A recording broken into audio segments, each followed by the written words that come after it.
अस्सलामुअलैकुम। अपने चैनल पर हम आपको खुशामदीद कहते हैं। हर रोज़ एक नई कहानी को सुनने के लिए हमारे चैनल को सब्सक्राइब कर लें और कहानी को मुकम्मल सुनें। शुक्रिया। बरामदे की झाड़ू लगाते हुए जो बातें मेरे दिमाग में गर्दिश कर रही थी वो मुझे कई हिस्सों में तोड़ती जा रही थी। मुझे यकीन नहीं हो रहा था जो भाभी मुझ पर जान निछावर करती थी, मेरे आगे पीछे घूमती रहती थी, वो मुझे ऐसी बात बोल सकती हैं महज इनके भाई के रिश्ता इनकार करने पर। और हैरत तो मुझे इस बात पर थी कि साथ खड़ा मेरा सगा भाई एक लफ्ज नहीं बोला था, बल्कि खामोशी से अपनी बेटी को उठाकर बाहर चला गया था। यानी इसके लिए मैं अब अहमियत की हामिल ही नहीं थी। भाभी का कहना था कि अगर इस घर में रहना है तो नौकरी करनी होगी, मैं तुम्हें यहाँ पर मुफ्त में नहीं रहने दूंगी। मेरा मियाँ कमा कमा कर थक गया है और तुम कैसी बहन हो जो अपने भाई की परेशानी तक नहीं देखती। मुझे बेहद अफसोस हो रहा था कि वो क्या सिर्फ इनके मियाँ ही थे, क्या वो अब मेरे भाई नहीं थे। ये सोच सोच कर मुझे मुसलसल रोना आ रहा था। मेरे भाई काफ़ी मेहनतकश इंसान थे। हम लोग एक मतवसत घराने से ताल्लुक़ रखते थे।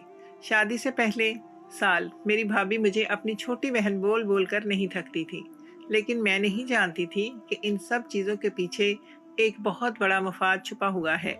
अम्मा अब्बा का इंतकाल भाई की शादी के चंद रोज़ बाद कार एक्सीडेंट में हो गया था।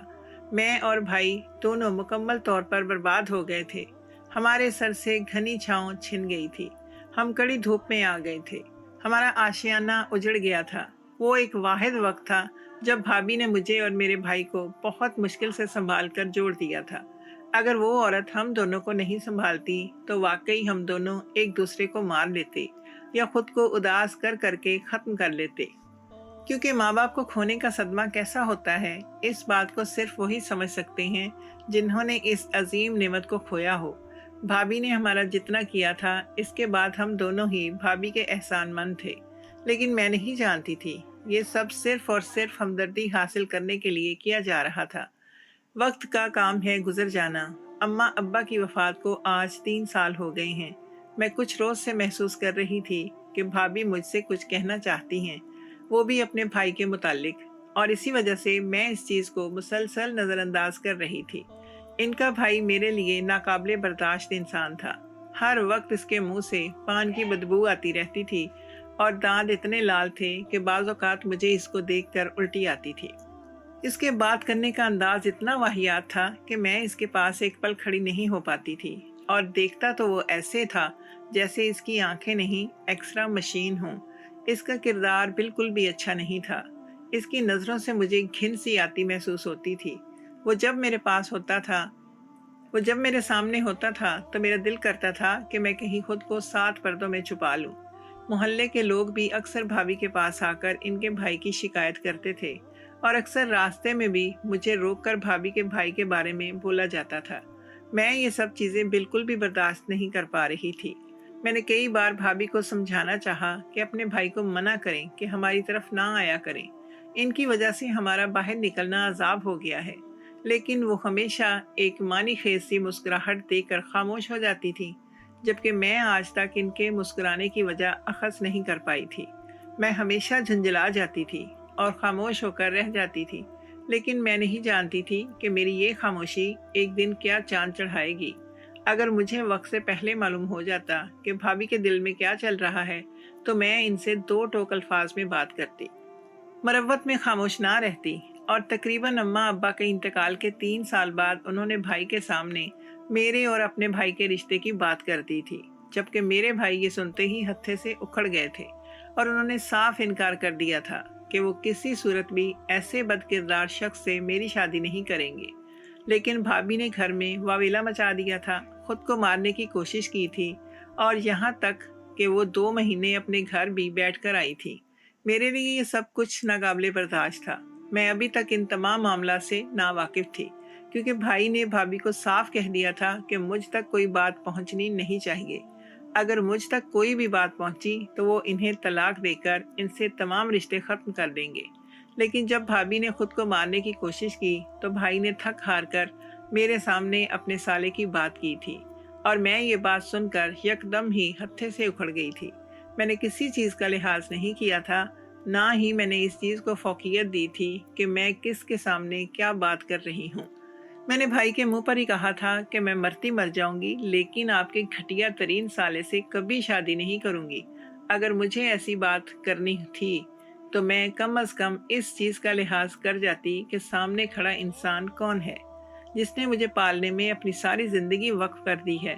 अगर वो मेरे सामने आकर कोई ख्वाहिश जाहिर कर रहा है तो मुझे उनकी बात सुननी चाहिए थी, लेकिन मैंने इनकी तमाम बातों को मुस्तरद करके उल्टा उनको ही खरी खोटी सुना दी थी, जबकि वो दिल बर्दाश्ता होकर वहाँ से चले गए थे।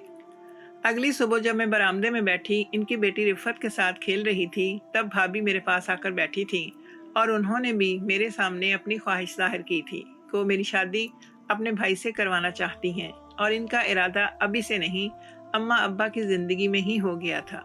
लेकिन इनके इंतकाल के बाद वो ये बात करने की हिम्मत नहीं कर पाई थी। लेकिन अब इनके भाई की तरफ से शादी का जोर बढ़ रहा है, तो वो चाहती हैं कि वो मेरी और अपने भाई की शादी करवा दें, जबकि मैंने भाई की तरह भाभी का लिहाज भी नहीं किया था और इन्हें भी खरी खोटी सुना दी थी। मुझे यकीन नहीं आ रहा था कि वो मेरी ज़िंदगी बर्बाद करने के बारे में इस तरह से सोचे बैठे हैं। इन्हें सिर्फ अपना मफाद नज़र आ रहा था। इनके नज़दीक मेरी ज़ात की कोई अहमियत नहीं थी, जबकि भाभी मेरा ऐसा रवैया देखकर सख्ते में आ गई थी। शायद इन्हें मेरे इस लहजे की उम्मीद नहीं थी, लेकिन मैं क्या करती। मैं हमेशा जैसे ही इस शख्स को देखती थी तो वो मुझे गुस्सा आना शुरू हो जाता था, और अब इससे ही शादी करना ये सुनना भी मुझे गवारा नहीं था। पूरी ज़िंदगी का मामला था और मैं अपनी ज़िंदगी का हर लम्हा इस शख्स के साथ अजियत से तड़पते हुए नहीं गुजार सकती थी, जिससे मैं शदीद नफरत करती थी। इस पल तो भाभी खामोश हो गई थी, लेकिन अब इनके इख्तलाफात मुझसे बढ़ चुके थे, जिनसे मैं नावाकिफ थी। उन्होंने मुझ पर मेरी ही जिंदगी तंग कर दी थी। घर में बात बात पर ताना देना कि तुम नाकारा हो, घर में बैठकर अपने भाई के टुकड़ों पर पल रही हो। पहले तो वो ये बात दबे दबे लफ्ज़ों में कहती थी, लेकिन आज जो सुबह के वक्त उन्होंने मुझे कहा था कि वो मुझे कई हिस्सों में तोड़ गया था, और हैरत तो मुझे इस बात पर थी कि मेरे सगे भाई ने भी भाभी को उफ नहीं कहा था। भाभी ने साफ कह दिया था कि अगर इस घर में रहना है तो तुम्हें नौकरी तलाश करना होगी। इसके अलावा मैं तुम्हें इस घर में अब रहने नहीं दूंगी, जबकि मेरी ये वाहद पनाहगाह थी। इसके अलावा तो हमारा कोई ऐसा रिश्तेदार भी नहीं था जिसके घर जाकर मैं रिहाइश पजीर हो जाती। मैं इतनी बहादुर नहीं थी कि अपने हक में बोलती, इसीलिए मैंने खामोश रहने में ही आफियत जानी थी। घर का तमाम काम करने के बाद मैंने अखबार में अपने लिए नौकरी तलाश करना शुरू कर दी थी। ये मेरे माँ बाप का घर था, यहाँ मैं अपने भाई की बराबर की हिस्सेदार थी, मगर मैं इनसे लड़ झगड़ कर अपने ताल्लुकात इनसे मज़ीद ख़राब नहीं करना चाहती थी। मुझे इनकी कुर्बानियों का एहसास भी था, मगर मैं अपनी ज़िंदगी को बर्बाद होने से बचाना चाहती थी। इसलिए इनके सामने डटकर खड़ी हो गई थी और अब मज़ीद लड़ाई झगड़ा बढ़ाने की बजाय अपने लिए नौकरी तलाश कर रही थी। और कहते हैं ना कि अगर आपके दिल में सच्चे और पाक जज्बात हों तो अल्लाह ताला भी पूरी कर ही देता है। मैंने अपने लिए 2-4 नौकरियां मुंतखब की थी। इन सब के लिए मुझे इंटरव्यू देने के लिए जाना था। मैंने अपनी सीवी तो वहाँ भेज दी थी, बस जवाब आने का इंतज़ार था। और मैं अल्लाह ताला से रो रो कर दुआएं कर रही थी कि मेरी एक अच्छी जगह पर नौकरी लग जाए, क्योंकि मैं अब मज़ीद ताने नहीं सह सकती थी। मेरा दिल बिल्कुल खाली हो चुका था। भाभी के तानों जैसे मुझे अंदर से ही ज़ख्मी कर रखा था। कभी कभी तो मुझे यकीन ही नहीं आता था कि ये वही भाभी हैं जो मुझ पर जान देती थी, वक्त आने पर कैसे बदल चुकी थी। लेकिन कहते हैं ना, जब आजमाइश का वक्त आता है तो इतनी जल्दी नहीं टलता। ऐसा ही मेरे साथ हुआ था। मैं 3 जगह नौकरी का इंटरव्यू देकर आ गई थी, लेकिन मैं कहीं पर भी इनके हिसाब से काबिल कबूल नहीं थी। किसी को मेरा पहनावा अच्छा नहीं लगा था, तो किसी की क्वालिफिकेशन पर मैं पूरी नहीं उतरती थी। मेरे लिए ये सब कुछ काफ़ी अजियतनाक था। मैं पहली बार नौकरी के लिए धक्के खा रही थी। मेरा रो रो कर बुरा हाल था। मैंने अपने माँ बाप की ज़िंदगी में कभी भी ऐसे हालात का सामना नहीं किया था, और आज जब मुझे ऐसे हालात का सामना करना पड़ रहा था तो मुझे ये सब कुछ मंजूर नहीं था।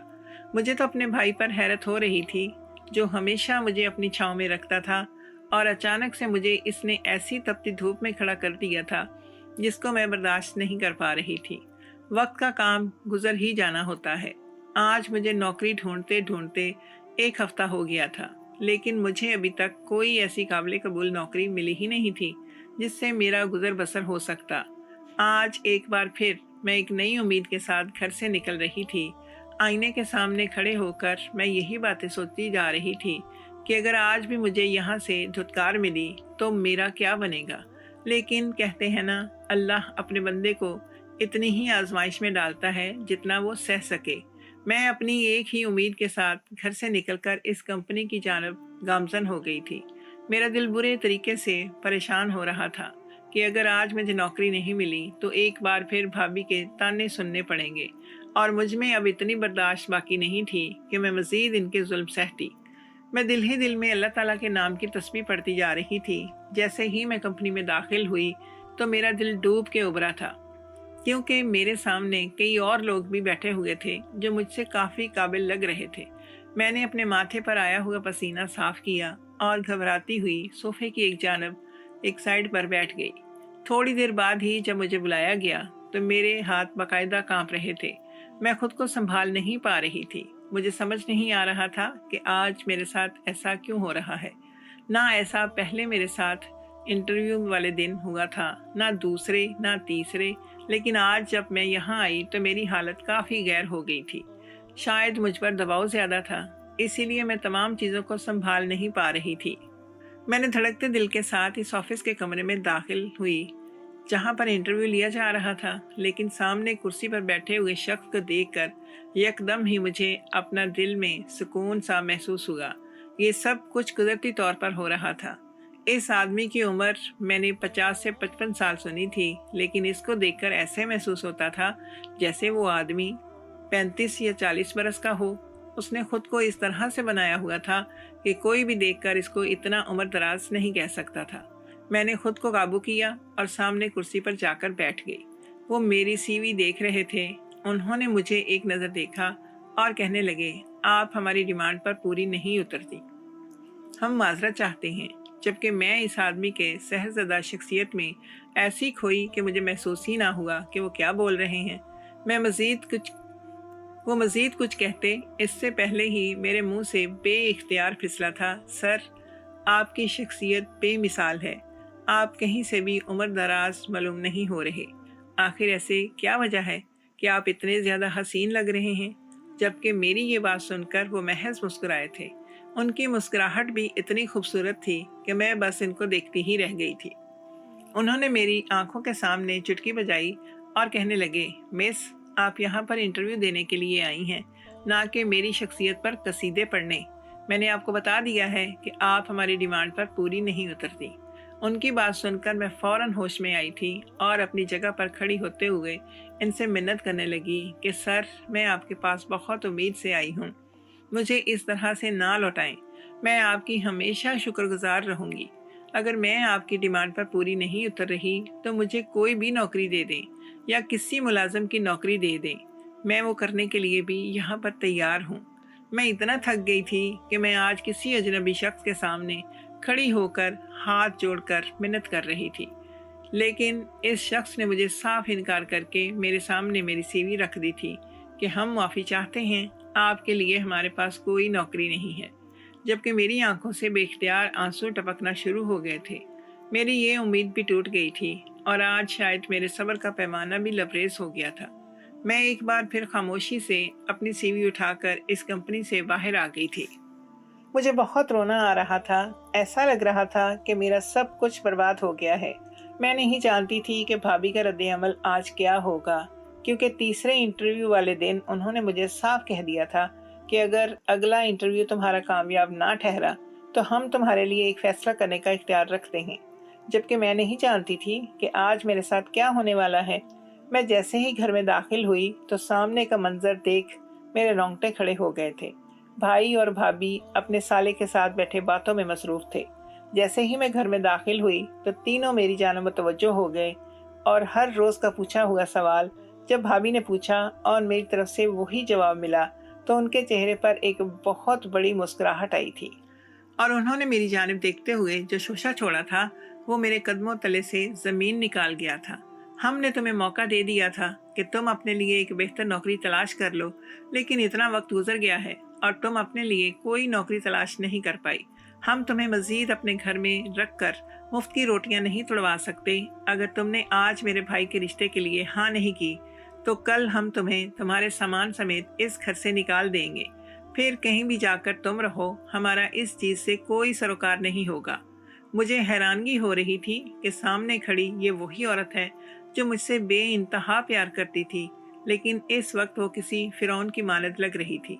मैंने भाई की जानब देखा तो उन्होंने मुझसे रुख फेर लिया था।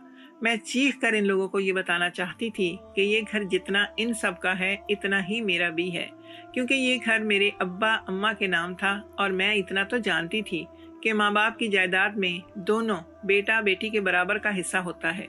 लेकिन मैं एक लफ्ज़ अदा नहीं कर पाई थी और खामोशी से अपने कमरे में आकर आंसू बहाने लगी थी। मुझे अभी घर आए 2 घंटे ही हुए थे कि अचानक ही मेरा मोबाइल फ़ोन बज उठा। मैंने मोबाइल देखा तो किसी अनजान नंबर से फ़ोन आ रहा था। पहले तो मैं नज़रअंदाज करना चाहती थी, लेकिन कुछ सोच कर जैसे ही मैंने कान से लगाया तो वही शहर में जकड़ लेने वाली आवाज़ मेरे कान से टकराई। ये आवाज़ किसी और की नहीं बल्कि अब्दुल रहमान साहब की थी, जिनके पास मैं अभी थोड़ी देर पहले इंटरव्यू देकर आई थी। उनकी आवाज़ सुनकर मैं फ़ौरन ही होश की दुनिया में आई थी और इनसे फ़ोन करने की वजह पूछी तो उन्होंने मुझे एक ऑफ़र की थी, जिसको सुनकर कुछ पल के लिए तो मैं खामोश हो गई थी।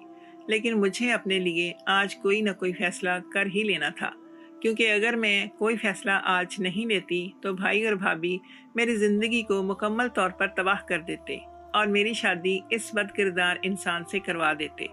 अब्दुल रहमान साहब का कहना था कि मेरे पास तुम्हारे लिए कोई नौकरी नहीं है, लेकिन मैं शादी का ख्वाहिशमंद हूँ। अगर तुम मुझसे शादी करना चाहती हो तो मैं इज्जत के साथ तुम्हारे घर आता हूँ, तुम्हारे भाई और भाभी से तुम्हारा रिश्ता मांगता हूँ और तुम्हें ब्याह कर ले जाता हूँ। जबकि मैं दंग रह गई थी। मैं सोच भी नहीं सकती थी कि मैं एक ऐसे शख्स से शादी कर लूँगी जिससे मैं कुछ घंटों पहले मुलाकात करके आई हूँ। मैं इनके बारे में कुछ भी नहीं जानती थी। मैं ऐसे कैसे एक ऐसे शख्स से शादी कर लेती जिसके बारे में कुछ नहीं जानती थी, और इतने उम्र दराज शख्स से।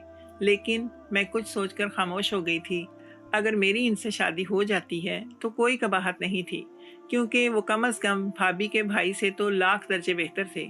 इनके पास अच्छी तालीम थी, पैसा था, रुतबा था, शोहरत थी। अगर मेरे लिए इनका रिश्ता आता तो मैं काफ़ी खुशहाल ज़िंदगी बसर कर सकती थी। इसीलिए मैंने इनके लिए अपनी रजामंदी जाहिर कर दी थी। मैं नहीं जानती थी कि वो इतनी जल्दी मचाएंगे कि रात में ही मेरा रिश्ता लेकर मेरे घर आ जाएंगे, जबकि मेरे भाई और भाभी को हैरान ही रह गए थे कि इतना अमीर शख्स हमारे घर में क्या कर रहा है। भाभी ने जब ये बात सुनी कि वो मुझसे शादी के ख्वाहिशमंद हैं, तो मैंने बाकायदा इनके चेहरे पर मौजूद खुशी महसूस की थी। शायद दौलत की चमक इनके चेहरे पर वाज़े दिखाई दे रही थी, जबकि भाई इस चीज़ के खिलाफ थे, क्योंकि अब्दुल रहमान साहब की उम्र और मेरी उम्र में खासा फ़र्क था। और इसी चीज़ को मद्देनज़र रखते हुए भाई इस रिश्ते से मना करना चाह रहे थे। लेकिन भाभी ने पैसों की लालच में रिश्ते के लिए हाँ कर दी थी, और सादगी से 2 दिन के बाद जुम्मे वाले दिन मेरा निकाह इनके साथ तय कर दिया था। मैं शादी के लिए इन्हें हाँ तो कर चुकी थी। मेरा नाम, मर्तबा, सब कुछ बदल चुका था। चंद घंटों पहले आशना हुए शख्स के नाम मैंने अपनी पूरी ज़िंदगी लिख दी थी। निकाह का रिश्ता बहुत मजबूत होता है। मुझे खुश होना चाहिए था, लेकिन मेरे दिल में अजीब अजीब से वसवसे आ रहे थे। न जाने वो लोग कैसे थे, मैं कुछ भी तो नहीं जानती थी। 2 दिन पर लगा कर उड़ चुके थे और साथ खैरियत से मेरा निकाह अब्दुल रहमान साहब से हो गया था। दुल्हन बनकर मुझ पर खूब रूप आया था और वो मुझे कुरान पाक के साए तले मेरे घर से रुखसत करवाकर अपने आलीशान बंगले में लेकर आ गए थे। यहाँ आकर मुझ पर एक बहुत बड़ा इंकिशाफ हुआ था कि इनकी कोई औलाद नहीं है, जबकि मैं हैरान रह गई थी। मैं इतना तो जानती थी कि इनकी बीवी इनसे अलहदा रहती है, लेकिन मैं ये नहीं जानती थी कि इनकी कोई औलाद नहीं है। मैं तो समझी थी कि मेरे जितने कम अज़ कम इनका कोई बेटा या बेटी ज़रूर होगी।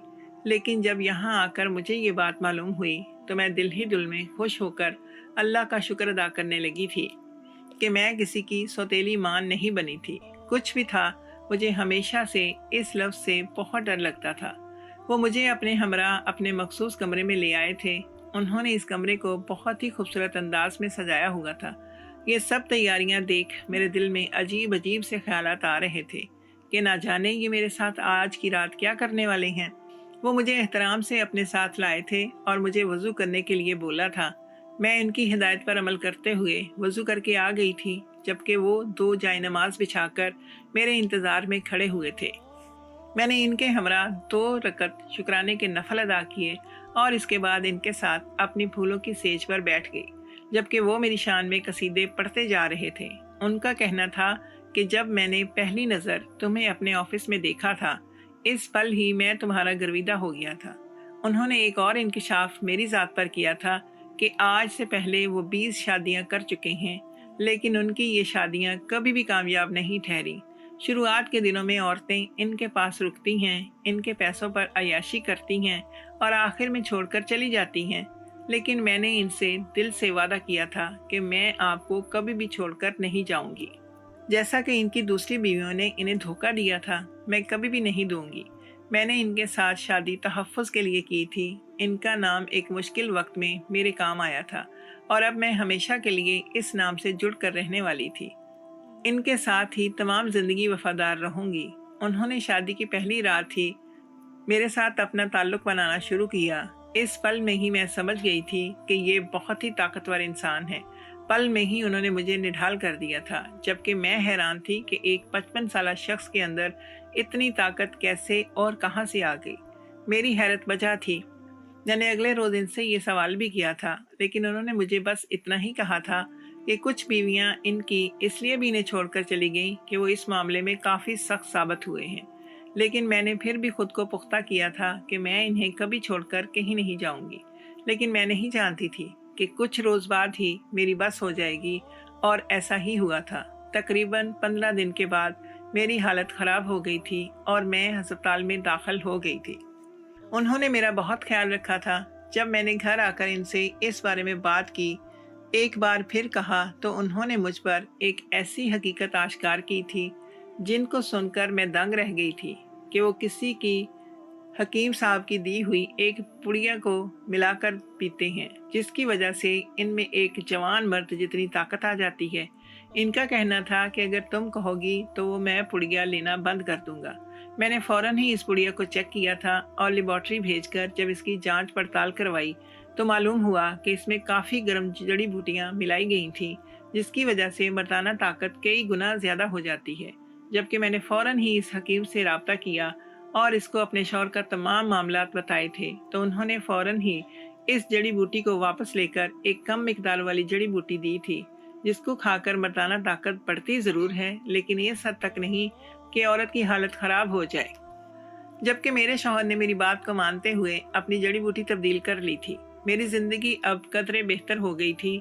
शादी के तकरीबन 1 साल के बाद अल्लाह ताला ने मुझे औलाद की खुशी से भी नवाज दिया था, जबकि अब्दुर्रहमान साहब मेरे हमरा काफ़ी खुशहाल ज़िंदगी बसर कर रहे थे।